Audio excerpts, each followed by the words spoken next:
It's John Franklin, Isaac, the Children of the Corn, and you're listening to the Timo and Harley Show. Welcome to the Timo and Harley Show.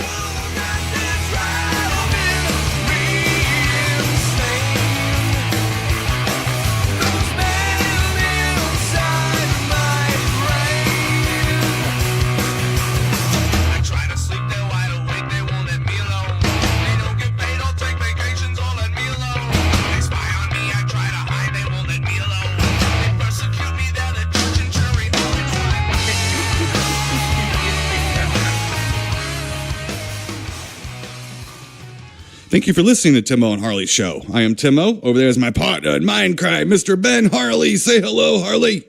What is happening, people? Ben Hanna-Barbera Harley. That's me. Yabba dabba doo. That's right. You're most powerful on Saturday mornings. That's right. Oh, yeah. Yeah, that's right. I'm all hopped up on cereal and stuff. Right. Actually, probably preparing to do something that children used to do when we were young. To go outside. Yeah, I used to, yep. Yeah, I watch a little TV and then I split. Oh, yeah, I'd be gone. Absolutely. You watch banana splits and then split, right? Yep, and then I split. Exactly. Awesome. Oh, yeah. Anyway, Ben Harley, let's see. We got a couple unfortunate passings here. Wanted to mention up. First up, this is kind of on my end of the spectrum a little bit. Mr. Dick Dale passed away. Dick Dale did? Surf guitar. Yes, he did, Mr. Ben Harley. When did this happen? I believe it was 2 days ago. I quit. Yeah. Really? Yeah, he passed away. Yeah, I like some Dick Dale. I'm a, I don't know what it is. I've body surfed a little, Timo, okay, down there in Virginia Beach. I've, right. Boogie boarded before boogie boards, but not much of a surfer. Mm-hmm. But I just love surf music. Oh, my God, I don't know. That's a shame, though. Yeah, Dick Dale. I like Dick Dale stuff. I don't sit there and study the technique of Dick Dale. It's not his kind of type of music is not about that. It's not about like honing a skill. It's honing a feel. Yeah. And you can't really teach that. It just is what it is, And I think that's why people loved Hendrix so much. He was not technically. I don't want to say he wasn't technically proficient. That's not fair. He was pretty damn good. But he could make. He had a feel. Yeah. The best way I could put it is I saw another guitar player say it like this: he can make the guitar walk and talk. Yep. That's what he was. He wasn't shredding as much as he was making that thing dance, walk, and talk, and move along with him. Dick Dale had a little bit of that going on, just more in a surfer kind of guy. Yeah. Kind of way or whatever. And I think a lot of that surf sound had a big influence later too.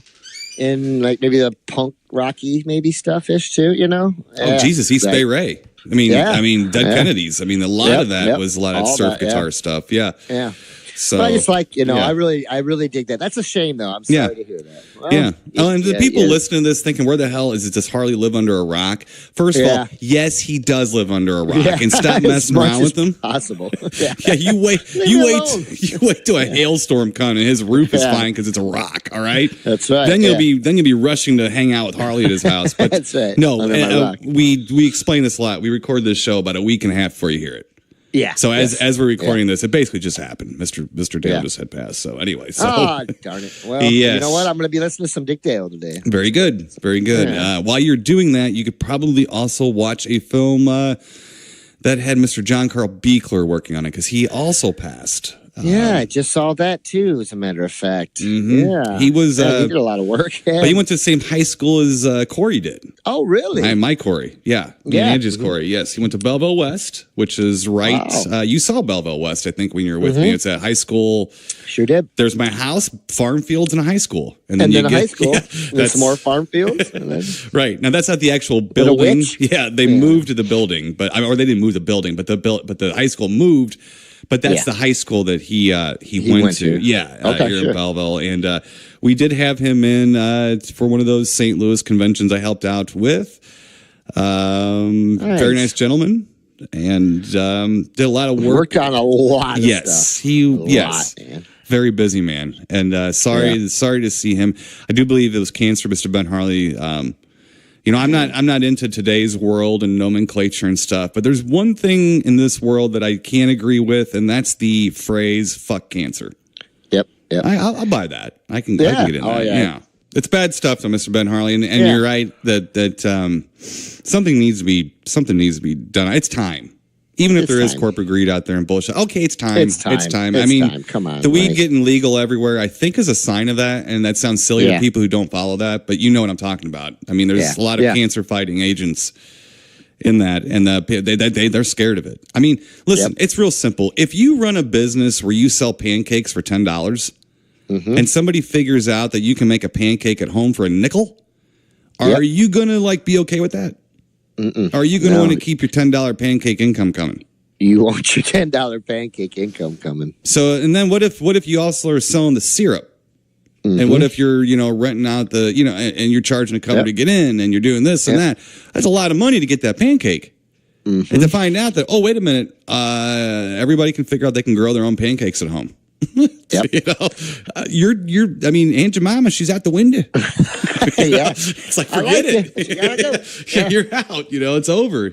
So, but anyway, Mr. John Carl Beekler was a nice gentleman. We didn't hang out with him or anything like that. I did book him into his show. I talked to him for a few minutes. I got my aunt actually went to school with him, so cool. I got her an autographed picture from him. He's very, very nice about it, very, very genuine about it, and stuff. And I told him, we talked a little bit about Belleville and stuff like that, but very nice guy. Cool. And the industry has lost an artist, a practical effects artist, which God, we need more of that. Yes, we do, sir. What else we don't need a whole lot of, but I'm going to give you anyway, is what I watched this week. Oh, Jimbo, real quick. I'm sorry. Go ahead. King Kong Bundy, too. You're right. King Kong Bundy did pass. You're right. Yeah. So I'm sorry. I meant to mention that. Yeah. Sad to hear about that. He was only 61. And, to me, that kind of blew my mind because he must have been a lot young. Well, he was. When, he looked like he was 3, but, Yeah. You know what I mean, though? When he had in his heyday, he was a lot younger than I thought he was. So let's put it that way, you know, and God bless him. And as far as wrestlers go, one of my favorites, You like the big man. I like the guys. I like the monsters. I like the guys that just come in and cause problems. And they might not leave their feet that much. You know what I mean? And when they do, the whole building shakes type stuff, and that's fun. So, but God bless him too. Sorry about that, but yeah. The man, King Kong Bundy. I'm trying to think if I saw him wrestle live. I can't remember if I did or not. Can't remember. Yeah, I got to see him a few times. And speaking with a few people, he was a pretty nice guy. Speaking with a few of the wrestling people that I know and stuff that had worked with him, had wrestled him and stuff. Said he was a good guy, really nice guy. I saw King Kong Brody, who was also passed, but I did not see King Kong Bundy. Brody too. King Kong Brody would wrestle in Belleville, where we're talking about, where I grew up. Him and Iceman King Parsons used to have a feud going on at the fairgrounds up there. So if you ever go to the fairgrounds, don't go with Iceman King Parsons and King Kong Brody because they start fighting each other. I don't know. They can't take them to the fair. No. So anyway, they start living their storylines out. You can't do it. Right. Yeah. That's right. Yeah. So condolences to Mr. Dick Dale, John Carl Beekler, and King Kong Bundy's friends and family. Yeah. So they will be missed, and they left their mark. They did. That's for sure. Absolutely. And that's a testament to a great career. Absolutely. So let's get to what I watched, Mr. Ben Harley here. I'll try to run through it as quick as I can here. All right. A little bit of, not much here, a little sprinkle, a little dabble of this, little dabble of that. Okay. Let's see here. First up, from 1994. I watched the movie. Damn near the future. It is. Watched the movie Ed Wood. Oh, nice. Yes, sir. And did you enjoy it again this time? Yes. I don't like Tim Burton movies very much. And here's the thing. He's hit or miss with me. He's hit or miss. I want you to think about this because this is really unbelievable. It's something that occurred to me while we were watching the film. Okay. I realized that the only Tim Burton films are pieces of work or art that I enjoy are the ones he did in black and white. Oh, okay. Frankenweenie. The original 30-minute Frankenweenie he did for Disney. Because that was shot in black and white. Yeah. Vincent, which was the claymation. The claymation Vincent Price thing. Black and white. Yep. Ed Wood. Black and white. Ed Wood. Yeah. I don't like any of his. I don't like Edward Scissorhands. I don't like Beetlejuice. No. Yeah, that's okay. You know what? I'm not saying I hate these movies. I think I feel conflicted because I want to like them and I don't. Right. Well, I'm kind of the same on some of his. Well, I do like Nightmare Before Christmas. You're a big Planet of the Apes fan, right? Oh, good. Sorry, I did throw that one in there. It doesn't count. It almost doesn't count even to me. Man, that's where I really started to I don't know, man. And but you could take that and Charlie and the Chocolate Factory and flush them as far as I'm concerned. I was upset by both of those. Well, I kind of knew, I think, going into Charlie and the Chocolate Factory that I wasn't going to like it too much, and I didn't. So yeah, but I feel you, Timo. He's hit or miss. For me, at least, a lot of misses. Right. I mean, golly, how do I say it? He kind of is like. I like Sleepy Hollow though. Sleepy Hollow's pretty. Yeah, fun. Sleepy Hollow's not too bad. I'll give you that one. That's not too bad. That is color. Yeah. So, but in general, I just and I didn't think about that. There's one. some grays in there, Timo. There's some grays. Yeah, a little bit, not much, not for this kid, but not enough for you. Not enough for this kid. But and and actually, you're right. Some of his later movies that aren't the classics, the older ones. I don't like the old classics, quote classics that he did. Interesting enough, he kind of, oh God, how do I say this without sounding creepy in 2019? It's almost like the Michael Jackson world of movies. He's almost too much of a kid where it kind of creeps you out. Yeah. It kind of, that's a little, that's a little on the, like scooting your feet on sandpaper kind of feeling. I'm not too sure about that. But anyway, I did really enjoy this movie. I went with I had a girlfriend all through high school, and she liked to watch these movies with us too. I've known two women in my life that likes to do this stuff with me. My wife is one of them, thank God. Yeah. And we went and found this movie in St. Louis. When it was in theaters. It only played in one little bitty theater in a mall. In like a 200-seat little shit theater that was about as big as my home theater, and stuff, which was really odd. Because I remember when Martin Landau accepted the Academy Award, he said, I think there's more people in this room than saw the movie. And I actually saw that. And I remember I saw it. Yeah. I raised my hand. Yeah. I'm thinking, I'm not in the room with you. I'm watching TV, right? Okay. Yeah. So, but it's an excellent movie. And I really, it's a great movie. Yeah, it's great. It's a fun little look, but yet a fairly accurate, fun little ditty on Ed Wood. Let's just put it that way. Yeah. And it's just, I think and with his style, it lent to that movie better than some of the others. No, he, of course the guy's a definite style. I mean, but some of it just doesn't work for me. Some of it just, it's kind of like the, I had the same feeling like I do with Clive Barker, it's monsters, as I do with Tim Burton's kind of monsters and or creations. Some of them just, to me, I don't like. They're not appealing to my eye. Right. No, I agree with you. Yeah, it's like overkill. They're just a little, So, and I never really got into Edward Scissorhands. I never could. No. And I just thought maybe it was me. I don't know. But I never could, and I still. A good film though. I do like Ed Wood a lot. It's Martin Landau is great in it. He's just awesome. Right. So is Johnny Depp. I think he tends to do. He can overplay it a little bit, but he does it in a whimsical kind of way. So it's kind of fun. Patricia Arquette's good in it too. Yeah. Is she in that? Yeah. Yes. Arquette. Oh yes. I got one eye for her. The other one's from my wife. But I got one eye for her too. So yeah. There you go. Let's see. Moving on, Miss Ben Harley. Yes. From 2007. Watched the Grindhouse movie Planet Terror from the Grindhouse that Quentin Tarantino and Robert Rodriguez put out. I've never seen all of that. I've only seen bits and pieces of it. Again, it's okay. It's kind of a cross between, let's say, like an Italian zombie movie. Yeah. And like an 80s, like a mid-80s, like a Chud movie or something. It has pieces of the mid-80s and the 70s Italian stuff.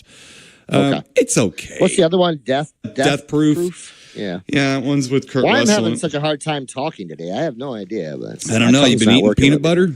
Oh, man, I'm thinking about it. Okay. Might help. I don't know. This is Planet Terror is okay. Like these movies to me were like all right. They were okay. Yeah. They were like kids in a playground to me. Yeah. Which we talked about that on the show before. That's kind of what films feel like to me now. Is these kids never grew up, and it's like they're in their underwear in their bedrooms playing with their He-Man guys still. You know, but they're turning like $100 million movies out of their He-Man guy fantasies, you know, taking the clothes off Tila and seeing what's under there and stuff. It was okay. It's okay. We had a little fun watching it. It was just something that it was a pull out of the blue. I haven't seen it for a little while or something like that, but it hasn't gotten any better, but I will give it this. It hasn't gotten worse. And it is Robert Rodriguez.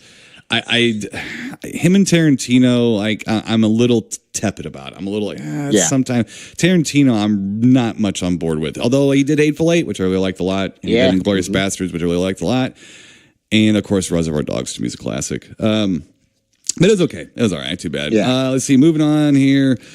Here's one. From 2018, this one's on Prime. Get your pen. Okay. Get your pen. I'm going to write this down, all right? Okay. So you're going to have to watch a movie called Masters of Resonance. Masters of Resonance, huh? It is about DW drums, how they got started, and the DW factory, and it shows you how they make drum sets from the woods to the drummer. So, they go out and they pick out wood. Nice. What's interesting is they kind of end it. Like it starts morphing into this story about they found wood in Romania in the Black River that's fed. The river's fed from the Carpathian Mountains from the melt off of them. Okay, you know about them Carpathians. That's right. Look out for them. Well, giant oak trees fell about 1,500 years ago into the Black River in the Carpathians and silted over. They were dredging the river, and they found these giant old oaks that have been sitting there petrified, basically for 1,500 years, and sold them to DW Drums to make drum sets. Which one of them was Neil Peart's last drum set on the last Rush tour. Oh wow! So they have a whole thing at the end with Neil talking about the drums and talking about, and it is fascinating if you care anything about music because there are things in there that I had no idea. Like watching like how they're making the drums and like what direction the wood grain goes is a difference in the tone. Really? And people who aren't musicians go, you and your tone, your people, just grab a guitar and play it. Well, they show you by tapping the shells. And you can clearly hear just because what direction the wood grain's going in the drums. It sounds totally different, even to your naked ear with tapping the side of the shell. Just this, yeah. So there are little things like that. It shows you how they take the plywood, they roll it, and oh man, it's so much more fascinating than it sounds like it is. No, I love that stuff. I'm a nerd, but was watching how it's made for the longest time. And that's like what this is. It's kind of like that. Q-tips? Oh, wow, really? Right. And I like drums. So that would be fun. Yeah, so it started how DW got started. The founder and the guy that founded it with them, and then how one of the guys that founded it still goes out in the Michigan, and he goes out and he searches for trees, the correct trees for the drums and everything, and it's like wow, that's cool. Yeah, it's cool. It's very very cool. So it's called Masters of Resonance again. Let's see, two more Mr. Ben Harley. First up from 1958. Watched Horror of Dracula, Christopher Lee and Peter Cushing. Oh, man. Now, I don't watch this one as much as a couple. Like, there's two after this I really like. Yeah. It's just two Dracula movies that were made. I think it was the two after this. I really enjoy it. I like this one a whole lot. Also, I just don't watch it quite as much because I'd seen it a lot when I was a kid. But I was so touched. A well of emotion came out of me, Mr. Ben Harley, when I saw out of you? The first hair flip. Because I knew that I am watching the first Van Helsing hair flip. And he flips his hair even when he turns a little bit tight. Oh, God. Thank you, Mr. Peter Cushing. Thank you. Thank you for being me, Mr. Peter Cushing. Yes. But I will confirm once again that Christopher Lee is still by far the best Dracula. I think so too. I like him. Yeah. I mean, he just looks creepy. Too. He does. Like when he came in, I've seen this movie lots of times. It's been a little while, but it's been lots of times. So I'm sitting there watching it. And when Christopher Lee came down with his red eyes and his mouth and his bloody and stuff, I was like, woo-wee. Good. That dude don't look friendly. No. I'll tell you that much, no, man. Yeah. No, he doesn't look kissable, does he?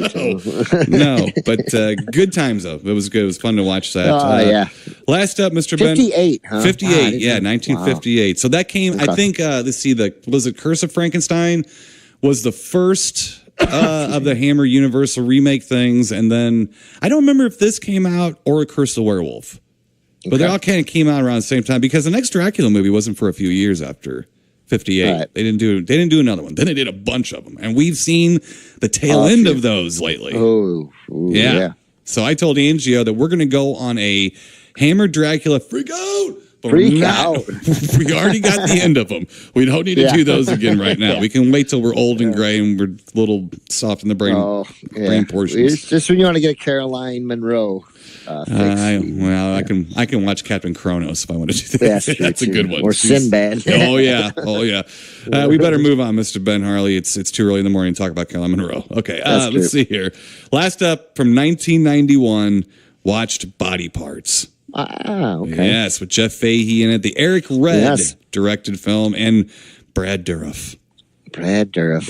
Good old Brad Dourif. Good old Brad Dourif. Yep. I like that guy. I don't know if he likes me, but well, I don't think he liked me much. I talked to him. I don't think he likes a lot of people. I'm not sure about it, too. I walk up to the guy and tell him that I just wanted to tell you that my son has cerebral palsy. You played as someone who was afflicted with cerebral palsy. Yeah. In the movie with Michael Ironside. And I said that my son and his caregivers watched the movie together. He's like, oh, yeah, that's great. Yeah. I'm like, come on, give me a little something. I mean, something on that. Don't you want to touch people's lives, or you just want to buck? Because it was a good performance, man. I mean, and I don't know. And it really turned me off. I mean, and then I know you don't know what the guy's going through during the day, and this and that, blah blah blah. But still, that's something that I know. I was right next to him too all weekend. It wasn't like he didn't know I was there. So it wasn't like some weirdo that was going to do anything to him. Or I don't know. It was just weird. But don't meet your heroes. Don't meet your heroes. People, trust me. But Body Parts. It's a great little movie. And little known fact, maybe it's not a little known fact, we tease a lot that I'm an engineer. And in reality, I have a degree in electronics engineering. So I did take some engineering courses, but we like to make hay about it. What a lot of people don't know is before that, I spent about 2 years studying psychology. Yes. And even a smaller known fact is that this film is what started leading me out of the field. Really? Yep. When he's sitting there talking to his wife saying, I wish I could just cure one person. Oh, yeah. And he says, in all my studies and all my years and experience, I've never even heard of a case where someone has been cured. That really hit home. That means you're just tinkering around with people's heads. Yeah. Well, trying to help. Right? But anyway, good time watching Body Parts. I'm waiting for the Blu-ray. I got an HD stream of that sucker. I think I might have to start bothering old Eric Red. I might start bothering. You know what? I bothered Eric Red about the Bad Moon Blu-ray. And what do we have now? We have a Bad Moon Blu-ray. That's right. I might have to bother him about that. I might have to. Might have to. Matter of fact, when we see Mr. Bob Kurtzman, when we see him at Retro Invasion Weekend, he is going to be working on the Bigfoot film with Eric Red. That's right. Same guy here. We're going to have to say, I think you're going to have to push for that Blu-ray of Body Parts. And I'm sure Mr. Kurtzman will look over at us like, what's your name again? Who are you? No, I'm not going to do that. Okay, moving on. Actually, that was it, Mr. Ben Harley. That's all I got. Body Parts. Yeah, what you got? Well, Timo, we did have a wrestling show this last Sunday. Oh, how'd that go? And, it went okay, buddy. We're still the tag team champions, though we got counted out, but you cannot win. No, you can't. You have to pin or submission. So, yes. Right. Yeah. It was a really good match, Jim. Warhorse, a couple big fellas, fun to work with too. But we had a real good match. It was quite quite a lot of mayhem, quite chaotic. I ran into the toughest table, I think, in the history of pro wrestling. Not only did I run into it, Pedal ran into it. Genghis ran into it. Poor Kevin ran into it. Both guys from Warhorse ran into it, and it didn't break. I was going to say, would you please tell the people out there that these like furniture things are not props? Please tell people, because everybody thinks they're fake chairs and that the tables are sawed halfway or something like that. No. Yeah. No. Okay. Thank you. No, at one point, because Pedo was supposed to go through it first, and he didn't, and he was kind of asking his lowly, but his poor manager to get in the ring to help him out. So I got in there, and I got socked, and then I got thrown into the table. And I thought while I was flying in the air towards this table, what am I doing? But I hit the top of this table, and exactly. And it didn't break, and I was the second person to go into it. So. And I hit the top of it, and I slid down like a slip and slide. Whoosh, and I went right there. Ouch. Yeah, I ended up under the ring at one point, Timo, and then I thought to myself, you know what? This might not be a good place for me. So, but yes, Timo, a lot of fun. Hopefully it'll be airing here soon. If not, I should have a copy of it that I could send to you, but it was a lot of fun. Our promos were really good. We ended up... I'll wait till you get to see him. How's the crowd? Crowd's doing good? Crowd was really good, so I must say I was wrong. I didn't think we would have a very good crowd on St. Patrick's Day, but we did. We had quite a good crowd, lively crowd. It was a really good time, Timo. And they're still showing that on the televisions, right? Yes, yeah. And yes, then sir. what channel and what time is that Channel on? 24 in Toledo. Channel 24 in Toledo, but it's 2 a.m. Okay. So set your DVR. Oh yeah, I mean everybody sets DVRs for shit nowadays. If you exactly. what are you gonna be more proud if you're 10 o'clock on Saturday night? Like who the hell watches wrestling? Well, actually everybody watches wrestling. It's probably home at 10 o'clock on Saturday. But you know what I'm saying. They're still setting their DVRs. They're still setting their DVRs. So no, I try to tell some of these guys too. They're like, well, I'm not up at. It's like, well, you got DVR, set it, dude. Set it. Right. Then you can fast forward to the match of the guy you like or whatever. Exactly. Right. That old handsome guy named Harley. Exactly. Yes, Timo, let's see. So now are we going to get I mentioned Retro Invasion Weekend earlier. Are we going to get an appearance by the entire Circus of Pain there at the Retro Invasion Weekend? Yep. Right. Yep. We might even bring in a face to just to offset us a little bit. Wow. We'll see. We'll see. All right. So, all right. Well, if the fans are lucky enough, we're going to have Joe on the show here in the next week or two. Oh, that's right. I need to start talking about that stuff. Yeah, we're going to have him on there talking about it. And Mr. Benhart, we are an official sponsor. That's right. Of that show. So I'm excited. That's going to be fun. Yeah, me too. It'll be fun. Absolutely fun. We've been pumping it up, trying to pump the guys up a little bit. Mm-hmm. They're ready to go. You guys going to set a ring up or anything? Or are you just going to pummel people into vendor tables? We're going to just say, if you can last 2 minutes with the Circus of Pain, you get smashed through a table. Oh, I can outrun those clowns for 2 minutes. Not 3, but for 2 I could. I still got that much in me. Yeah. Yeah. You got enough out of that. Right. You're a treadmill guy. You know what you do. Yeah, right. As long as it's a constant slow pace, I'll outrun them all day long. Yeah. Right. Mm-hmm. Yeah. Right. All right, Timo, just a couple things here. Right. Real quick, Timo, this makes me, I'm very proud of this fact. I actually think my girlfriend, Wendy Sue might actually like me. She, she might actually like me. She should establish that, a little while ago. But that's okay. Yeah. Exactly. Right. No, I think I really know now. Okay. So, no, this is funny. So we were looking for some new things to watch, and her and I have been watching a lot lately, and she's opened up a little bit to some of the things that I like, and actually and as long as I don't steer down like the path of like movies like The Apple or some stuff like that, we might be okay. She might trust me. Right.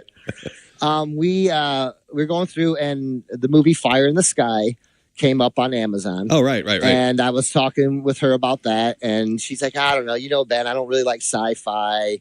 We have gone and seen Star Wars movies, and she kind of liked them. But I was like, no. I was like, trust me. I said, the movie's probably like an hour and a half long. Yeah. And there's probably only 15 minutes of actually him being on a spaceship. And she's like, okay, well, and I said, most of it's about them trying to figure out what happened to him. It's a true story. Yeah. And I said, it's a true story. Right. And, I told him that we'd met him and that basically they're, after his friends thinking his friends murdered him. So she's like, oh, that sounds interesting. So I was right and wrong. Well, no, I was wrong on both accounts. First, the movie was an hour and 45 minutes long. Okay. But he was actually only on the ship for like less than 15 minutes. Yeah, no, it's not long at all. Yeah. No, And so, man, I like that movie. And, it's not one that I watch a lot. I've probably only seen the movie maybe, half a dozen times or more. Maybe, I don't know. But I still like this movie. And I think this movie is just as good now as it ever was. Now, I mean, effects-wise, okay, whatever. But I love that. That's not that bad, I don't think. So many great actors in this movie. Just so many good actors. The story's good. The acting, for the most part, there's some of it's a little wonky, but for the most part, it's really good.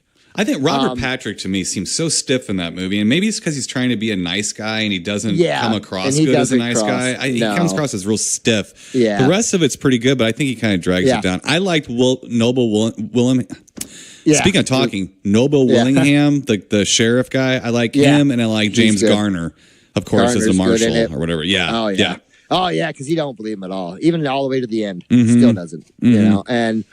But I think it's just a good story. But there's two things in that film for me that are just as shocking as any horror movie I've ever seen.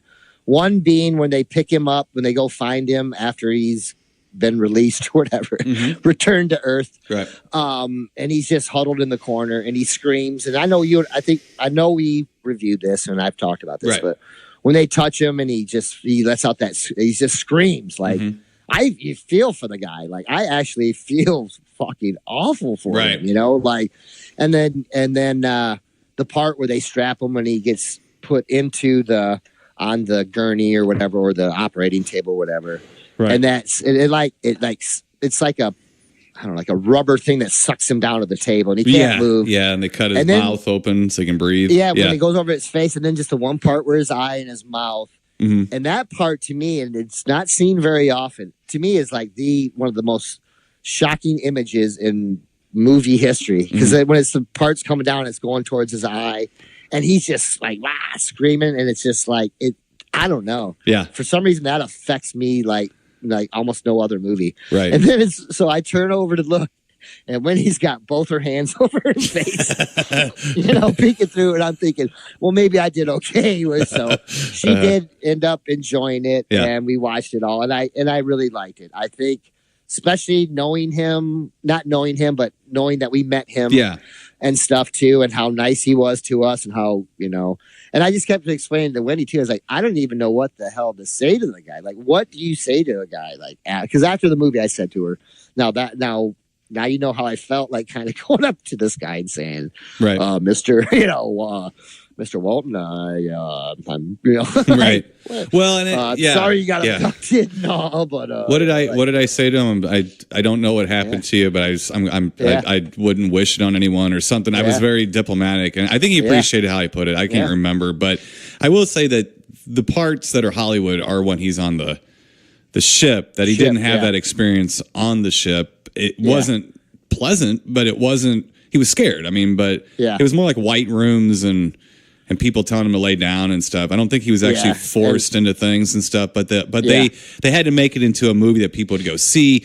And I think that really the horror that he went through was on Earth. I mean, the horror was where was I? Where am I? I'm naked on the side of a road. I mean, my friends think that I'm dead. What the hell happened? And everybody thinks I ran away. Yeah, that's horror. And then everybody in the town looking at you like you're from outer space now.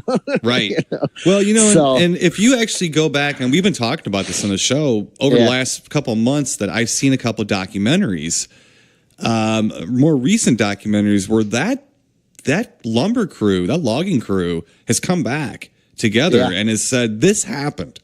Yep. Like they tested saying them again. Yeah, they're all saying this happened. I don't care what you think. My whole life has been ruined by this, and we're just telling you what happened. Stop blaming us for what happened. Yeah. He's not. I mean, Travis Walton is fine. We talked to the guy. He's not hurt. Yeah. He's not. He's fine. And he doesn't. He would be blaming them, Harley, wouldn't he? Yeah. Wouldn't he? Wouldn't it be a better story if he got roughed up and he could come out and he could say, these guys said that I was abducted by aliens. They beat me up and threw me in the woods. Yeah. Yep. I mean, at least he'd still have a career. Yeah, exactly. It's just, it's that story to me is like the Patterson footage. Yeah. How do you shake it? How do you prove it? How do you prove it, shake too? it, though? I mean, there's so many, or like Roswell. It's like, God, how can you say that this didn't happen? I mean, these guys are all saying this happened. Mm-hmm. They're loggers. Yeah. They're not sci-fi convention guys. Well, Travis is now. Yeah, do you understand now? Be like, well, he's in a convention. He's only there because of what happened to him. He didn't seem to me to be. I think he read comics or something like that. But come on, man. I mean, just come on. It's like, what happened to this guy? That's the thing. It's like, and who wants to come out, especially, what was it, 1975, and say, my buddy just got abducted by an alien spaceship. Right. Nobody's going to believe you. Right. No, well, not nobody, but you know what I mean? Right. Not the important people. And you're done. You're done, and your career could be over. You're working now for the government. You're doing a government, contract. You'll lose that. You might end up in jail. You know what I mean? Come on. Well, not only that, but he's not the one that said it happened. Right. It was the guys that saw him get hit. Right. And then he remembered stuff ruined. Under hypnosis on the ship. He didn't even remember what had happened to him. Nope. And they saw it happen. And those parts are freaky too. In the movie, the part he's like under the table and he starts freaking out and the syrup like drops on his face. He starts having a flashback. Mm-hmm. I thought, man, I don't know. That was your catch-up watching Alien moment, right? I just liked it. Yeah, exactly. I think they did well. Another thing, too, with this movie, Tim, I thought was well done. They didn't beat you over the head that it was 1975, but it felt like it was an older film, not, Right. And I like that, too. Right. But the more that I see that movie, the more I enjoy it, and it kind of makes me mad that it's not a bigger film. Well, I think they've talked about doing it again and doing it more closer to Travis Walton's story. Now, I don't know how that's going to go over, but with people that really care about this case, it will. Here's the thing, too. What is alien abduction? And what I mean by that, it's like people, it's almost like the Bigfoot phenomenon. What is it then? Yeah. And, I mean, the entire species over thousands of years are not making stuff up. The stuff is in the Bible. Yeah. Elijah. We have prophets that are going up in clouds and they're going to return or come back. This stuff's been going on for a long time. I mean, you could look at the giants in the earth in those days. In the Bible, it could be a Bigfoot phenomenon. What is this stuff? Yeah. If it's in our psyche, then what is that? Mm-hmm. And if it's in our psyche, how do you wake up in the middle of a forest naked?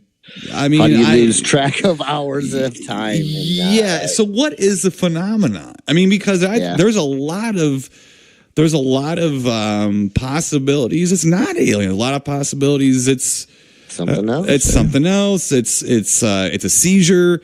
It's a government thing. I mean, there's so many different things, but something is happening to these people. Stop making fun of them and say they're lying and try to understand what they're saying. Right. Try to understand what they're saying because I always, please put yourself in these people's shoes. Yourself. Yeah. Yourself. If just go out of your comfort zone for a second, let's say something happened and then you try to tell me. If you saw a Bigfoot, Harley, and you try to tell me, you'd have a harder time of convincing me probably. I know. Than you would anybody else, Yeah.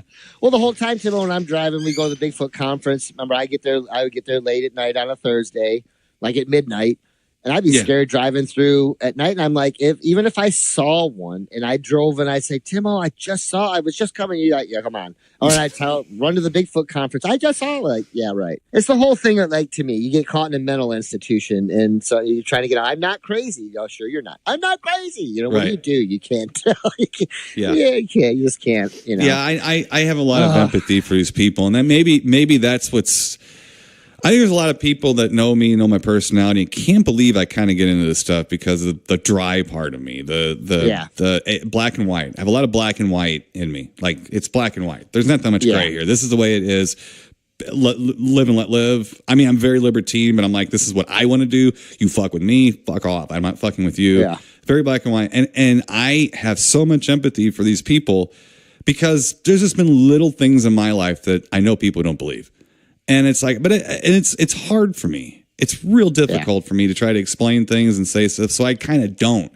And it's that shutting up. Yeah. It's people getting shutting up by the rest of your peers. Yep. And it's a collective psychology thing, and it's almost like a self-preservation mechanism wired into our DNA to keep stuff like this from cluttering our minds. And that starts to make you think. Now, we got something in our minds that makes us stop. Your little experience you had, which we won't go back into. Harley had a little experience. Him and his buddies were driving. Little beam of light came down the road, went through the car, and everything slowed down for him. They saw it go through the car. Like light, penetrated the car, went through. That's it. That's it. That's all. It was weird as shit. That's all that happened. He forgot about it, right? You forgot about it. Or you kind of put out your mind, and who do you want to tell this to? Yeah, exactly. You want to go to church and tell your priest about this? Who are you going to tell? You're going to call your dad? I mean, what are you going to do? Right, exactly. I mean, the people closest to you are going to be the ones that are probably going to tell you just saw something. Yeah, exactly. That's the thing. It's because it's like, and that's how I feel for people. It's like, who do you tell? Who's going to believe you? Do I believe it? Because, wait, am I crazy? Right. I defend. I defend a lot of the Bigfoot stuff simply by when people ask me about it. Do you believe in Bigfoot? It's like, I certainly believe it's possible. And they start grinning at me with that look like, oh boy, here we go. And I'm like, you need to meet some people. Yeah. You need to sit down and you need to talk to some people. And I want you to give that shit-eating grin right to their face when they tell you what they saw. Yep. I want you to do this because it becomes much different. It's sort of like the social media versus reality thing. You can hide behind a keyboard. You can share other people's thoughts while calling other people sheeple, which never registered to me. Didn't you just share someone else's thought and you're saying that, and then you're telling people to wake up? I don't understand how that squares. So, on some level, it's like you talk to these people in person, not read their story on Facebook. I want you to stand there, have a drink with this person, talk to them about, I don't know, where they live and what they do for a living and what their family, and then have them tell you your story or their story, and then you give them that shit-eating grin, that really condescending shit-eating grin that you've seen 100 times. I know you've seen it. And it's like, just go ahead, try it. I dare you to try it because you won't be able to. You won't be able to. Some of these people are nuts, just like we're all nuts. Yeah. There is a certain percentage of people in every culture and every subculture and everything that are nuts because some of us are crazy. Some of us are crazy, Yeah. But not all of us are crazy. No. And when you hear some of these stories and things, you're like, man, wow. And stuff you've never heard before, too, by the way. Exactly. These people are on TV. I just like to have answers. I like to have answers. And I'm a curious person to a certain extent. You know what I mean? I have a certain level of curiosity, that I just want to know. And I also have a certain level of fascination of it all, too. You know what I mean? And I like that fascination. Now if I find out about some of the stuff, if it's not real, if it is real, it might take away some of that fascination too. So my childlike fascination of the world, Tim, which I'm losing every day. I'm losing a little more and more. Right. Well, people make fun of people that believe in things that are maybe new or maybe a little different or something like that. Yeah. You need to stop and say, so now you're the guy in the movie who's putting Galileo in jail. Yep. You're the one. And I go for all kinds of different, and unfortunately politics has seeped into everything. So it's hard to if you say something about science, someone will throw a politician in your face. Like, I was just talking about science. And then you realize, wait, scientists have become lobbyists now too. Yeah. Oh, okay. Yep. Sorry about that. Right. I got that. So, people say it's science. I'm like, yeah, which is theories.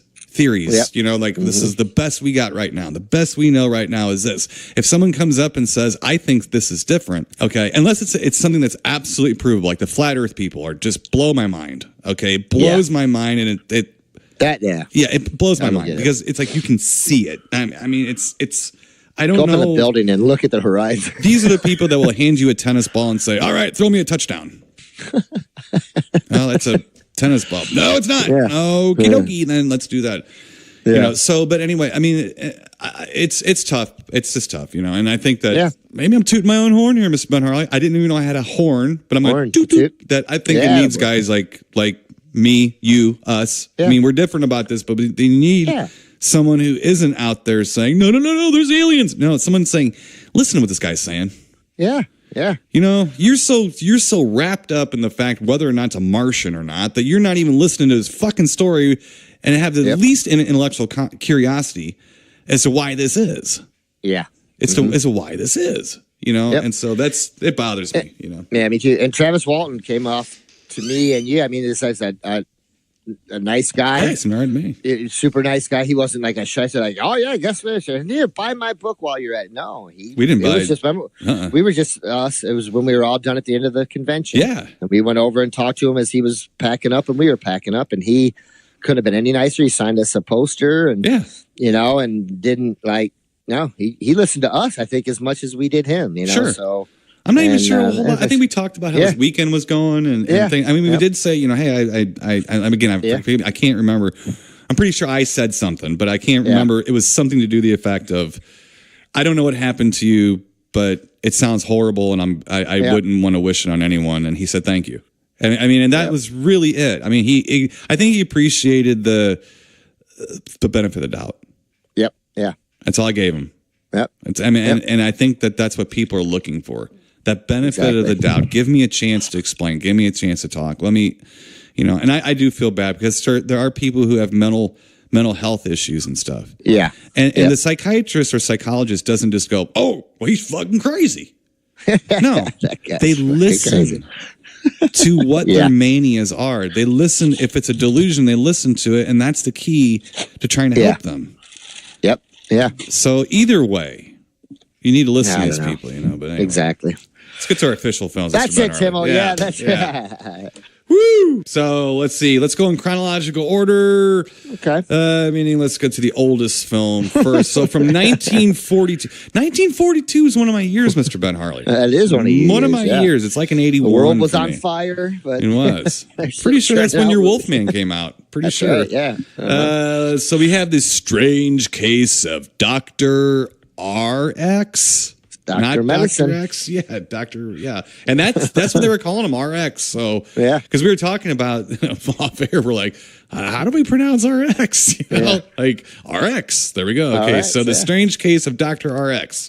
Yes. All right, let me give you a short little storyline synopsis here with Senor Movie Guy. All right, Senor. All right, here we go. Private Eye Jerry Church is hired by a criminal defense lawyer. After 5 mobsters he has gotten acquitted are apparently strangled by a serial killer. Okay. There it is. That wasn't really very good storyline. They're not really giving a whole lot of it out there. But basically, go ahead, Harley. You start with me. Go ahead. Oh, yeah, Dr. RX. So, now, this is the first time I've seen this one. Okay. The story's not too bad. I like the main character, the main detective in this, whatever. Patrick Knowles, Jerry Church. Yes, he was also in The Wolfman, and he was in Frankenstein Meets the Wolfman. He played the Frank Andrews Harry Hansen Pants. And he's not Harold in a Wolfman. He's Harry Hansen Pants in Wolfman. Yeah, so that's Patrick Knowles. So yeah, I like him. He's good in this. Like, I think he kind of keeps the film going. Pretty good. Now he has a butler who they have a lot of fun together in an odd way. That is the legendary Montan Moreland. That is, I like him too. Yeah, he plays Horatio B. Fitz Washington. Yeah. Okay. He was actually, I think he's known. Okay, Montan. I've been waiting for that. Okay, so Montan is a Feats Don't Fail Me Now guy. He's a stereotype black comic relief kind of character. He's kind of known for Birmingham Brown and the Charlie Chan movies and stuff like that. Yeah. But I always love him because he's the very first thing in Spider Baby. He's the guy that comes out, the mailman, I think. The mailman. Gets it. Yeah. I just watched it the other day. Oh, okay, cool. Very good. Yeah. So, but that is Montan Moreland. He is hilarious. Yes. Mm-hmm. Oh, yeah. He's good in this. Mm-hmm. But both their characters together are pretty funny in this. Oh, yeah. Oh, Montan's a genius. Yeah, he's hilarious. Yeah, it gives it kind of a funny, like, premise, too, but not too funny. Like, it's not, like, too too comedic, right? That it overpowers the rest of it. But I liked it. I thought it helped, hold the movie together too. Right.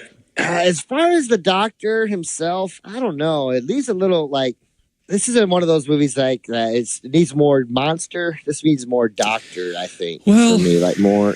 Now, once he does come out there towards the end, he kind of ominous looking. Like I liked what he had going on, but I needed more of that. I think a little bit. Okay, so the movie's called The Strange Case of Dr. RX, right? And so people are, they're getting picked off. Bumped off, they're getting picked off. Monsters. Who cares, right? Well, the problem with this movie is that this is really a hard one to review because the script wasn't finished. A lot of this film is ad-libbed. And when you're watching the movie, even Angio and I had to go back through the entire film and figure out who they never unmask Dr. RX. They verbally tell you who he is. And you basically went back too and was like, wait a second. Right. Did I miss that? And and I'm still kind of was confused a little bit. Right. So Lionel Atwill is in this, and he looks like Dr. Cyclops in it with like his round, real thick glasses. Yeah, bottle. Yes, he plays Dr. Fish, which that sounds Coke bottle glasses. Yes. That's what I'm looking for. Right. So you're kind of, and they don't show him very much. No. So you're kind of thinking that he's looming around, and then he's the doc. And when they're doing the supposed reveal, it's a neat moment. Isn't Patrick Knowles? He's tied up, and and Dr. RX comes out, and he's wearing like a hood. Like an executioner hood. Yeah. And it looked good. It did look good. Cool. Yeah. It did look good. More of that. Yeah. Right. But then he just it just devolves into the next scene where they verbally explain who he was and what he was doing. And he's a character in the film. Yeah. But they don't unmask him or anything. And then they got Lionel Atwill sitting there, and you're thinking, oh, they got Lionel Atwill. He's the guy. And then like you realize they're sitting there, wait a minute, Lionel Atwill was working with Patrick Knowles the whole time. And then you're like, so who was it? And then you go back and like, okay, so is that guy? The guy that fainted? Well, you're just like, it's that guy? Okay. And I just told Angio, I said, it's a proto-Argento movie. Just go with it. I guess. Go with it, yeah. Yeah, I don't think it was written real well. I know it wasn't written real well because we just watched it, Yeah. Look, to me, what keeps the movie going is Montan Moorland and then Sergeant Sweeney, played by a one Shemp Howard. Yeah. Those two guys to me keep this thing, but it needs more Lionel Atwill, even if he's a red herring, which apparently he is in this movie. It also needs to have an unmasking moment. The only thing I could think of is since they were kind of ad-libbing their way through the movie, they didn't have maybe Lionel Atwill was going to be the murderer, and they decided to change it. And the actor had already gone home. Something because it's doesn't that make sense? I mean, isn't that what it feels like? Like they kept a hood over his face and stuff. So because it's like at one point, like he's just creeping around like he's a shadow through like the beginning of the film, right? Kind of, and then they show him with the mask, and he's got a giant gorilla in a cage, and I'm like, where's this gorilla been the whole time? I'm like, oh man, I was hoping I'm thinking, okay, we're getting somewhere. He's gonna let this gorilla loose and he's gonna terrorize some stuff, or no, he that's when it kind of like faded into the next scene. I'm like, what the hell happened? And then what's his name, Harold Handsome Pants, is like laid in a bed, and he's got white hair, like he aged 40 years or something. And then that's how they do the reveal. With they have that guy write out RX, like they've been having everybody write RX. And then he faints, and because the one guy jumps out, or what's his name, jumps out of bed and is like, "We got you," and he faints. Like, we got who? Right. Who? Right. And then I rewound it again. I was like, who? I don't know. The guy that fainted, is that Dr. RX? Yeah, it was very confusing. It was very. And here's the thing. Where's the gorilla? Right. Exactly. Well, here's the thing. And that was a big gorilla. Yeah, it was. First of all, this is way better than most of those faux horror movies that we've reviewed. Yeah. These suspense comedy thrillers. Yeah. Because usually they have some really painfully unfunny wannabe vaudeville guys, and this actually has Moorland and Shemp in it. Yeah. Right. So it works. So the comedy works great. Patrick Knowles is a better than average B-movie leading guy. So that helps a little bit too. Oh, he punches a guy out. It was nice. I enjoyed it. Yeah. Oh, it was a good one. But the point is they threw a lot. And I mean, they crammed a ton of shit in like the last 5 minutes, almost to make way for some of the comic bits. Mm-hmm. Yeah. And that's what's so confusing, because you kind of, the comic bits are kind of funny, and then they end the movie and you're like, oh, yeah. Wait, what? And I knew that ending was coming too. I was like, I said, they're going to bring what's his name back for one more zinger, and then it's going to be over. And sure enough, there he came. Another zinger, and it was over. I was like, I knew it. Old Monted, yeah. Oh, it was awesome. Oh, but it didn't, for me, I actually kind of liked most of the movie. Mm-hmm. I just didn't like the fact that even for an older film like this, it lacked a lot of tension or drama or any type of killer gorilla or whatever, you know, like, because I thought everybody in the film was pretty good. Like, you want to go back, you think like, man, political correctness nowadays, go back and watch that film with not talking about with having the servant and stuff. I'm not like the way guys and gals talked to each other back then. Absolutely. I was like, wow. Absolutely. Yeah. Like, I was like, oh, man. Right. This sounds pretty cool. Right. Yeah. I get smacked up the head for talking like that. No. Right. I did admit I bursted out in uncomfortable laughter when the radio announcement, they were doing the radio announcement. And they said his black chauffeur. They said he was accompanied by his colored valet. Colored valet. That's what they said. I bust out of a laugh. Here's the thing too. It's like, and I'm glad Shemp and Montan were in this movie again, because they had a good scene together. They did. They had the great thing together. And the thing is that I get upset when people will get offended by Montan's character, and the reason is because you gotta say this was 1942, and also I always think that one of the most entertaining characters in the films, and okay, you can call it a stereotype, but at the same time, does that make the Three Stooges anti-Semitic? Right. I mean, because they're acting like a bunch of dumb guys, not white or black. They're just acting like And Montan, to me, is not dumb. He's a smart aleck.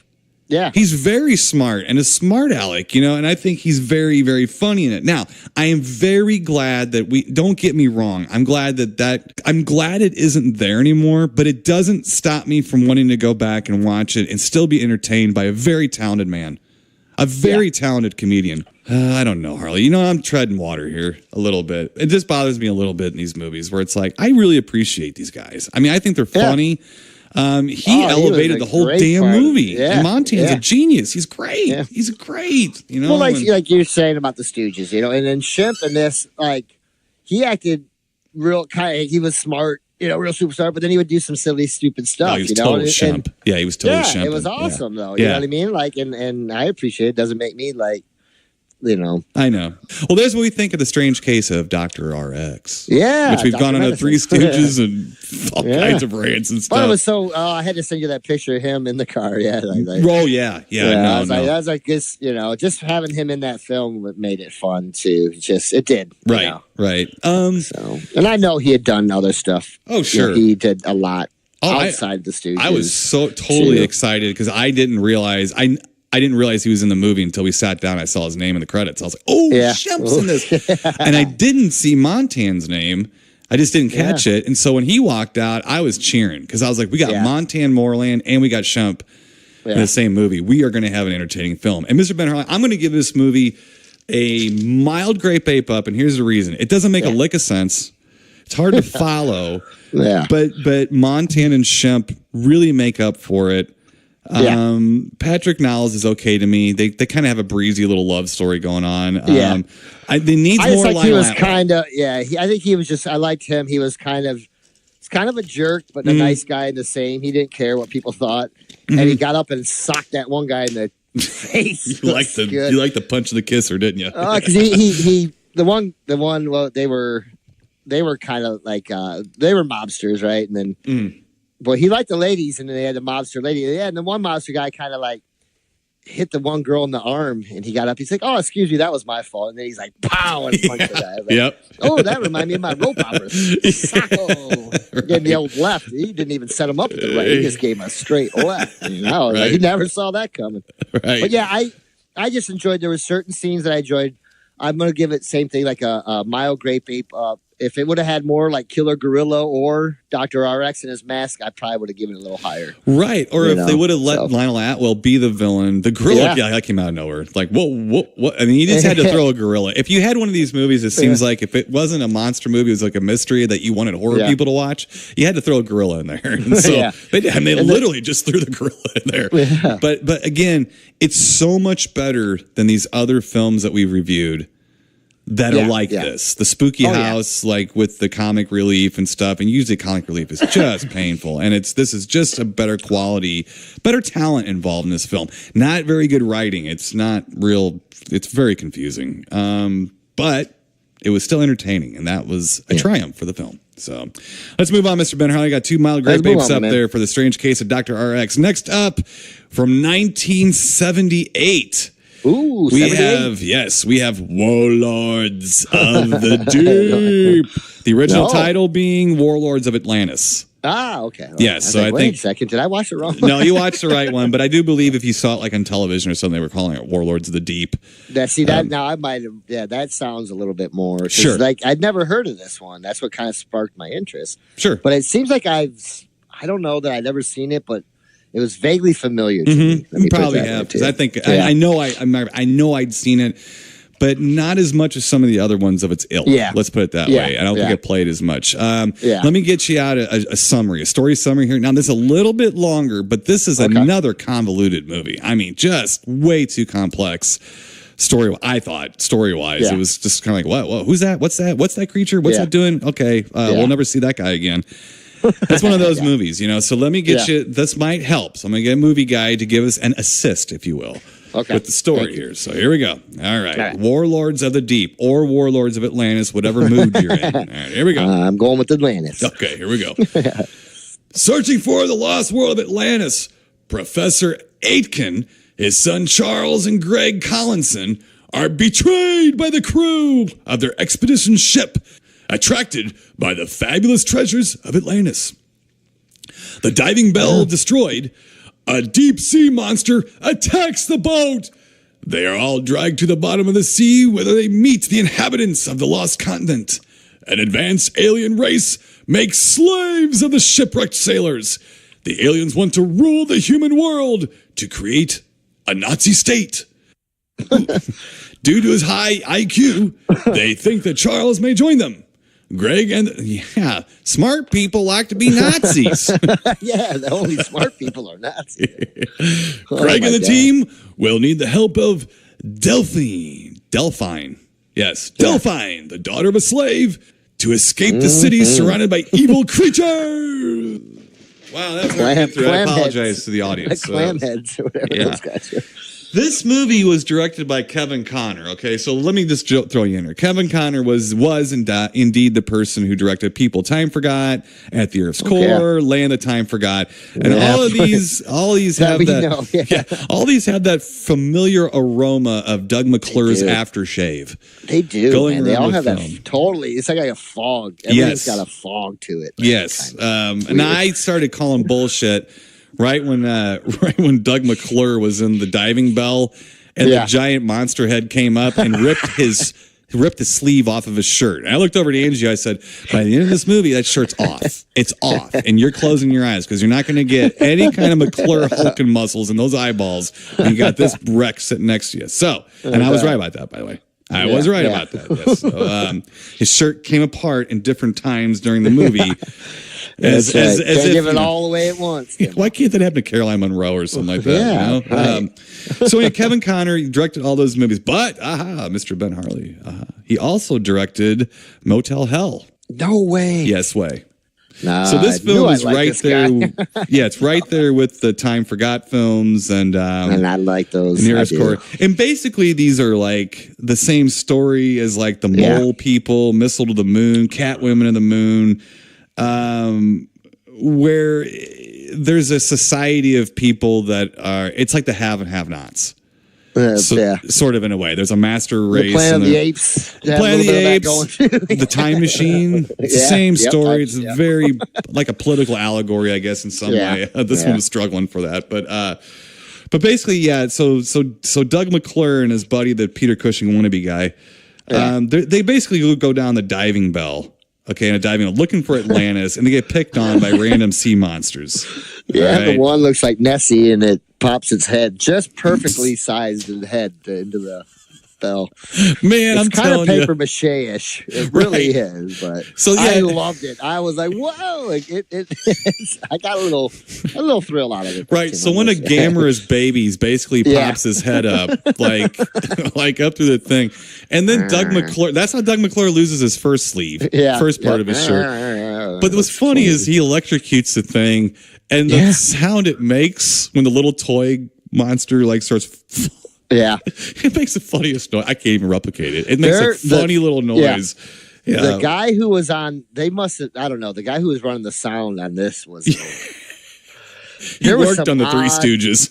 Sound. Seriously, there are some zingers and it's some weird stuff, man. Right. Oh wow. So I was hoping you would have noticed some of that stuff. Right. Odd. Well, in the meantime, they find this it's like almost like a totem pole, like an obelisk of some kind, and it's made of gold. And they have, and that is a really suggestive scene, by the way, when the diving bell finds the statue and it hovers above it, and then the miracle of life happens where the where the totem pole comes up from the.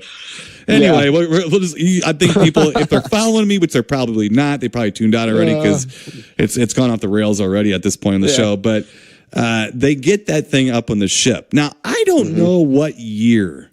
I didn't catch what year this was supposed to be taking place in. 1800s, maybe. Late 1800s, I think. Maybe they're right at the turn of the century. So it seems that way. So the ship on the boat that's dropping the diving bell.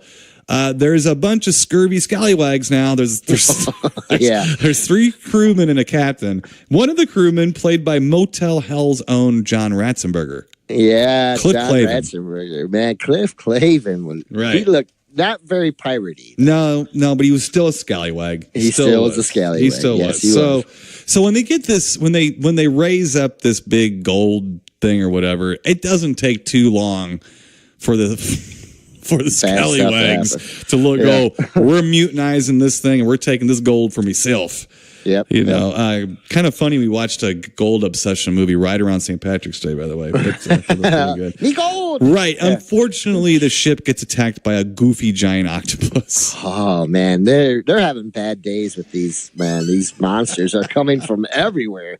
You got Nessie-like monsters, Gamera-looking monsters. And then, giant octopus. This movie is just stuffed with absolutely hilarious, goofy creatures. And the movie just wallers all in it. I mean, it's like Monty Python Life of Brian meets Logan's Run production values. And it just is brash with it. I mean, it's like, you see my puppet monster? Do you see my puppet monster? Look at my puppet monster. Look closer at my puppet monster. And I was dying laughing. I thought it was actually entertaining in its brashness. Now, they do, of course, they come across Atlantis, which Nazis, I don't know. They looked like aliens from Wonder Woman to me. They were very uninspiring. Now, the clam heads or whatever those guys were that had clam things on their heads, those were cool. The soldiers or whatever. Yeah, those were cool. That was like ambitious. I was like, all right. And then you had, I don't know, you had the Ramon haircutted. Those were the Wonder Woman aliens. Yeah. Cut. Like you just... They were very uninspiring, man. I was like, they did not bring much to the movie. No. Like in Wonder Woman, they would have like the Council of the Universe, like the people in bad robes and stuff, the character actors from TV. These people were definitely members of that society. I'm pretty sure. Now, the funny thing is, though, so they finally... So they're underwater, and the octopus menaces the boat, and they somehow, even the people on the boat can survive the trip. That's what I was a mile wondering. underwater. How the hell they got in there? No, another. Well, I asked that, but I just go with it. Well, just go with it. Just go with it. Yeah. So everyone. Like Tim will explain it to me. He's an engineer. Yeah. Well, just go with it. That's my explanation for you. Yeah. There you go. So they all end up underwater on a beach, a sunny beach, of course, under the ocean. Yeah. And they get drawn in by Atlanteans or whatever. So but what's funny about it is Doug McClure, he was in a cranky mood. I don't think he wanted to be there because he's like standing there like acting. He was just a pompous ass the whole time. And then like this woman comes by carrying these 2 giant jugs of water.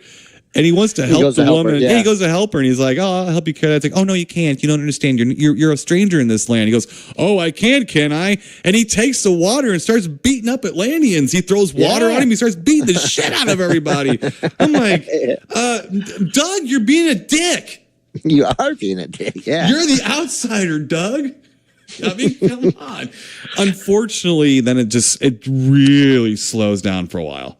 Yes. Yeah. It really slows down into that a lot of talking. Well, they picked the one guy. The one is that the guy you said was a Peter Cushing wannabe. Yeah. They pull him aside. The snooty master race guys. Yeah. Because they think he's a smart one. Right. So he's going to want to be a Nazi. Yeah. So they try to do the. Well, don't they do like the Clockwork Orange thing to him? Like they force his eyes open. Well, they put a helmet on his head that allows him to see the future. Yeah, that's jam all this information into his head. Right. So, and then the Atlanteans are taken are the aliens? They come to find out. Okay, now hold on. Now. Look. These are 2 convoluted movies.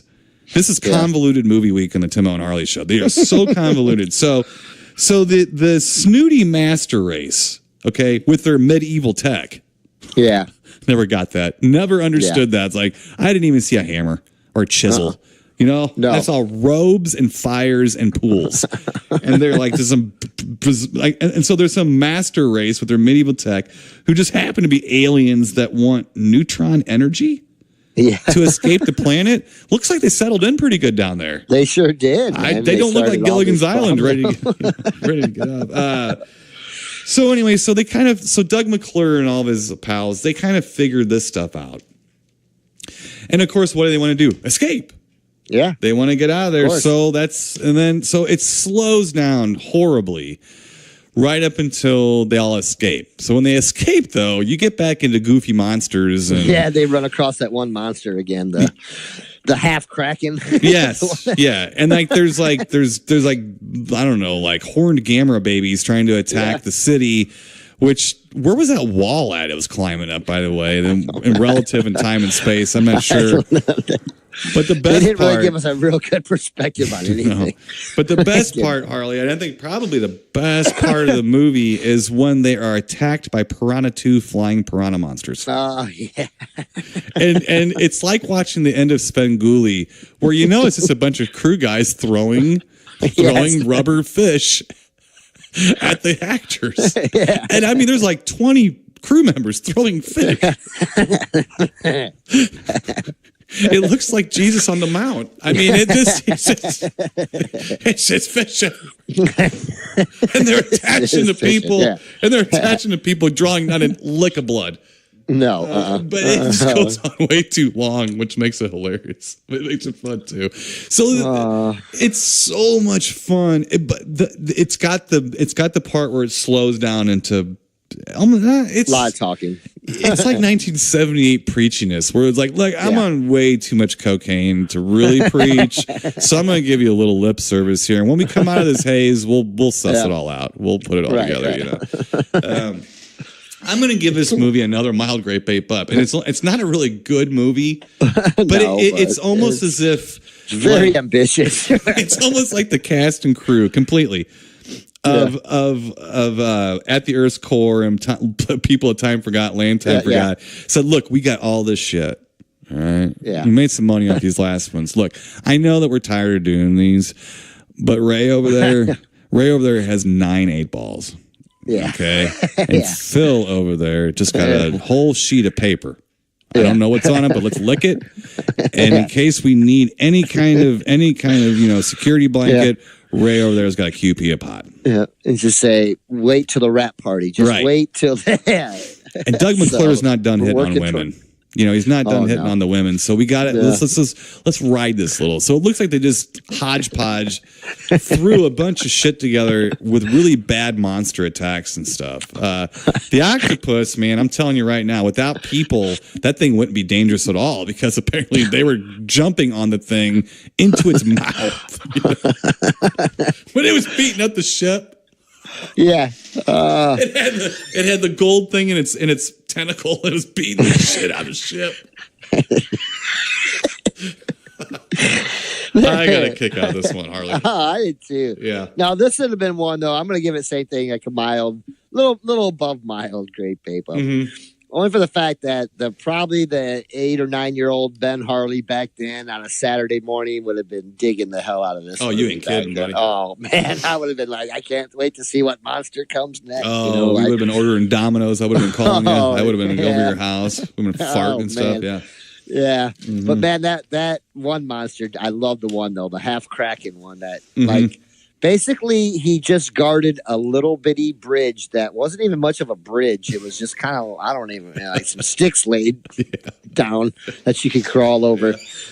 But and look, the designs. If you looked at the faces on those things, the designs weren't that bad. It just wasn't. It was they weren't. Funny. Just and it was just like that. Just looked like it was half put together. It was like, all right, well, we don't have time. We got to shoot this thing. Well, it doesn't even really have arms, but no, I don't care. We'll just make it. Right. I don't know what is this thing. Right. This was during that time where Hollywood or movies were toying with actually trying to create giant monsters, like really creating the giant instead of using stop motion. Or forced perspective and stuff like that. I mean, they tried it on King Kong, the 76 King Kong, and they showed it for like, a third of a second, because it was so bad. But this thing is a lot of and miniature puppets. So you got miniature puppets, and then all of a sudden you have these giant heads coming up and going after you. I love that. Yeah, I love it because it's funny. It's the same technique used in Food of the Gods. Yeah, I mean.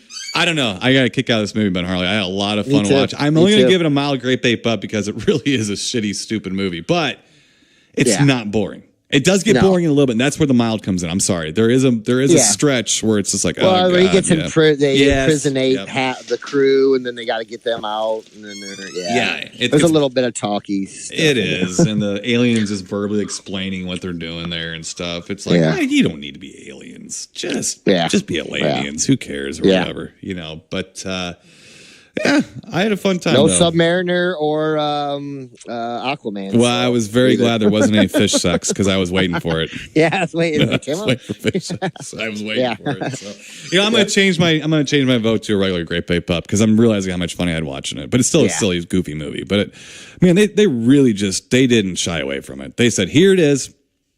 Here it is. Take a bite. Grab a spoon. Take a bite. There you go. So grape ape up, and you're doing a what?" Yeah, I'm gonna go grape ape up too. Regular? It was a good fun. Yeah. So. It was good fun.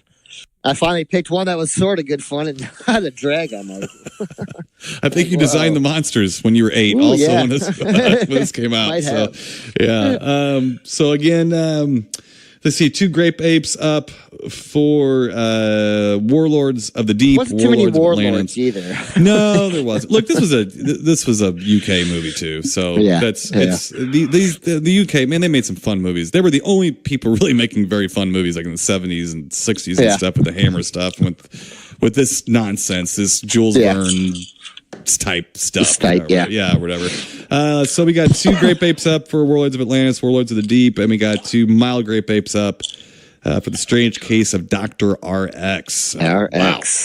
Yes. Interesting but convoluted week, Mr. Ben Harley. But luckily, some of the parts were greater than the whole, and they made the movies worth watching. So don't know what we're doing next week, Mr. Ben Harley, but hopefully it'll be a little more coherent. If not, better have some goofy monsters for me again. Yeah, it's better. Classic comedians or something. So something. Till then, stay spooky, and we'll talk to you then.